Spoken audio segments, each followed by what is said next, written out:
We're always looking out there, aren't we? To the stars. Dreaming of new worlds to, well, maybe start over on.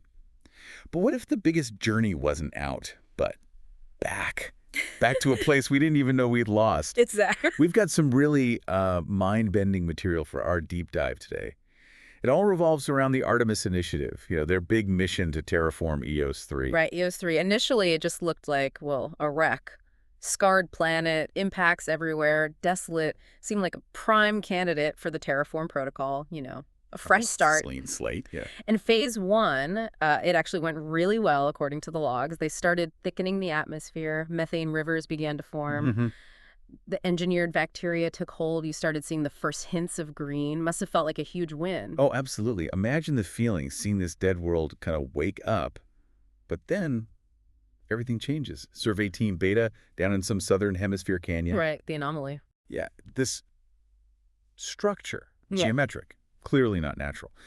Lieutenant Vega's first comment, apparently almost a whisper over the comms, was something like, "Is that a building?" It just captures the complete shock, doesn't it? This wasn't some weird rock. It was made, even damaged, the sort of twisted, melted arch. It was intentional. And the reports kept mentioning this. Yeah. This unsettling familiarity about it. It didn't feel alien. No, that's the key. It felt recognizable somehow. Right. Which, of course, led to Dr. Samir Patel, the chief xenogeologist, taking over full excavation. And what they started digging up, it's almost hard to believe. It really is. Not just one artifact, but ruins. Ruins of a massive city, fossilized roads, the husks of old monorail tracks. Monorail tracks, wired Bases of what must have been skyscrapers, a whole lost metropolis. But the really jarring part. languages. Exactly. Finding symbols, fragments with English, Spanish, Mandarin, things that are, well, ours. Billboard scraps from companies that went bust centuries ago, back on Earth. And that plaque, World Unity Day,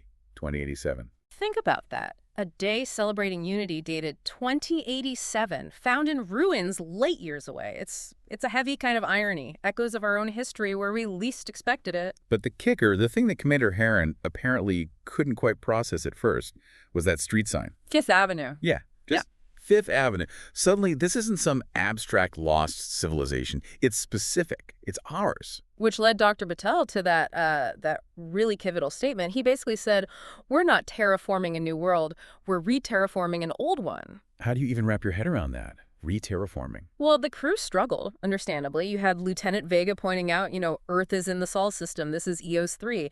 It defied everything they knew. The cognitive dissonance must have been overwhelming. Immense. But the science, it didn't lie. Gravitational signatures, isotope ratios, even tracking debris from ancient GPS satellites. GPS satellites, wow. It all pointed to one, frankly, terrifying conclusion. EOS 3 was Earth, somehow flung across space and time. So, okay, they've confirmed the impossible. EOS 3 is Earth. What next? How did this even happen? That became the immediate focus. Digging into whatever data archives they could find, which were apparently heavily corrupted. This is where the idea of the Exodus surfaced. Right, some kind of cataclysm that forced humanity off the planet. Yeah. But the details were missing. Very much so. Lots of hints about a massive evacuation, something catastrophic, but the why and the precise how, gone, redacted even, which raises its own questions. Like, were we hiding something? Ashamed? Or was it, a deliberate forgetting, trying to start fresh by wiping the slate clean? Could be either or both. Maybe a societal choice after the trauma, forget the past to build a new future, even if it meant losing who we were. Or maybe just fear of repeating it. And this discovery, it just throws the whole mission into chaos, ethically speaking. Absolutely. The Terraform Protocol wasn't about creation anymore. It suddenly felt like desecration. Do they have the right to remake their own cradle world? You hear about Commander Harran having these intense dreams of a vibrant, living Earth, a place she'd never known but felt connected to.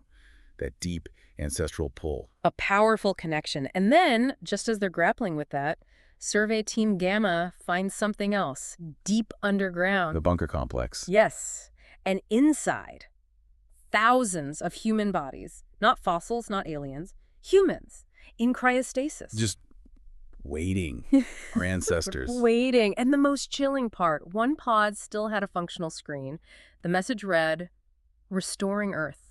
Please stand by." Wow. please stand by, as if they just paused the restoration project. Exactly. A message straight from the past, directly contradicting the present mission. Dr. Patel called an emergency council immediately. His point was stark. The sleepers change everything. You can't just overwrite their world while they're sleeping. Precisely. Patel argued they had no right, and Lieutenant Vega apparently asked the question that hung in the air, and if they wake up to find us terraforming their graves... Oof. Yeah. That's heavy. It forced the issue. The council vote was close, apparently, but they decided to halt the terraforming, the new plan. Maintain conditions for the planet's natural recovery. Leave the sleepers undisturbed. So humanity's role shifted from terraformers to caretakers, protectors. Protectors of their own lost history, in a way. Guardians against their own impulse to rebuild, perhaps. But the universe, or EOS-3, wasn't done throwing curveballs, was it? Not even close, because then Lieutenant Vega picks up this signal, faint but repeating, coming from deep, deep within the planet's crust. And the message. You are not the first. You will not be the last. The cycle continue. Okay, now that's just deeply unsettling. A cycle. It implies this whole thing, disruption, exodus, return, maybe forgetting it's happened before, many times. It reframes the entire narrative from a unique catastrophe to a recurring pattern. And the signal's source. They traced it to this incredibly ancient facility, even older than the cities they'd found on the surface. Deep underground. The expedition down there sounds harrowing: collapsed tunnels, black subterranean lakes. Delving into the planet's oldest secrets. And they find it. The Terraform Core. A colossal engine, still humming faintly. And the truly bizarre part, it had markings. Both human iconography and glyphs that look distinctly alien. Alien. So maybe humans weren't the only ones involved in this cycle. That's the implication. A shared history, maybe? Or shared technology. And then a terminal activates. Don't tell me. It displayed a command. Initiating global restoration. Cycle 74. Commence. Cycle 74. So this has happened potentially 73 times before. That's the horrifying realization. Destruction, flight, forgetting, return, restoration attempt. Yes. Over and over. It's staggering. Lieutenant Vega apparently remarks something like, maybe this isn't just Earth's story. Maybe it's the universe's. That puts a whole different spin on cosmic history. Are civilizations doomed to repeat these patterns? Commander Harran, facing that terminal, reportedly just said, almost to herself, maybe no one ever escapes their home. Like, we're intrinsically tied to these cycles, these places. So what do? Confronted with evidence of potentially dozens of previous humanities and this machine. The final decision was restraint. Leave EOS-3, leave Earth untouched. They placed a relay beacon broadcasting a warning to anyone else who might stumble upon it. And the monument. Right, on the surface. Simple inscription. Here lies Earth, the beginning and the end. Remember, respect, refrain. Remember, respect, refrain. Powerful words. A plea to break the cycle. Years later, the reports say Commander Harran took one last look as she departed. EOS-3 was visibly healing.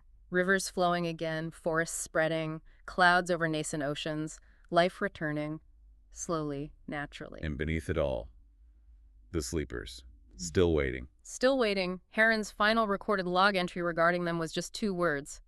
Rest well. A kind of peace offering, maybe?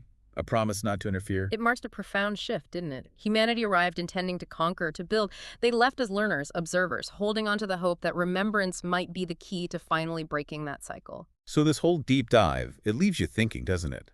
What does home really mean when it can be lost, found, and potentially part of such a vast, repeating pattern? And can we ever truly escape our past? Our history, our nature, whether it's personal or, civilization-wide?